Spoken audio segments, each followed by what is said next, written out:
Tänane suur õhtusöök on igatipidi eriline.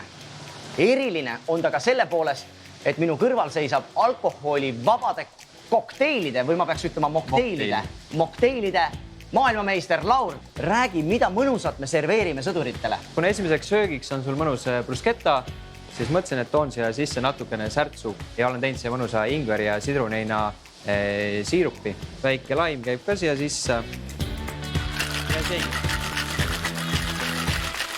Väga hea.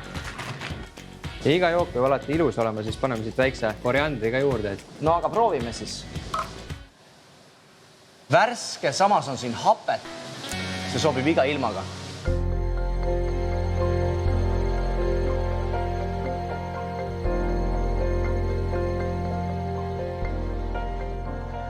Pearoaks on meil marineeritud sealiha, mis on ahjus üle küpsetatud, juustukatte all, sibul, šampinjon, bataadikartulipüree ja vürtsikad rohelised oad.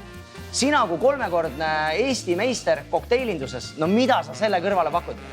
Kui mõtled sealiha peale, kindlasti esimese asjana tuleb mõttesse kohe pohv. Natuke arooniat, mustikat ja estragoniga anname veel väikse vürtsikuse sinna juurde, et ta mõnusalt selle rasvase sealihaga hästi toimiks. Proovigi seda kodus järgi teha, see on tõeliselt hea.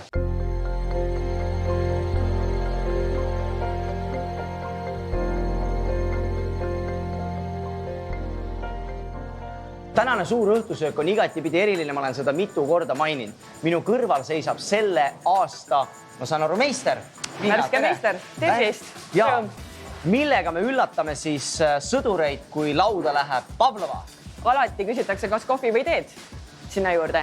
Tegelikult selle aasta võidu kokteil, mida ma hakkan teile valmistama, ongi inspireeritud kohvist ja tee headest iseloomuomadustest, nagu näiteks on mul siin sidrunimahla ja ingveriga leotatud vesi.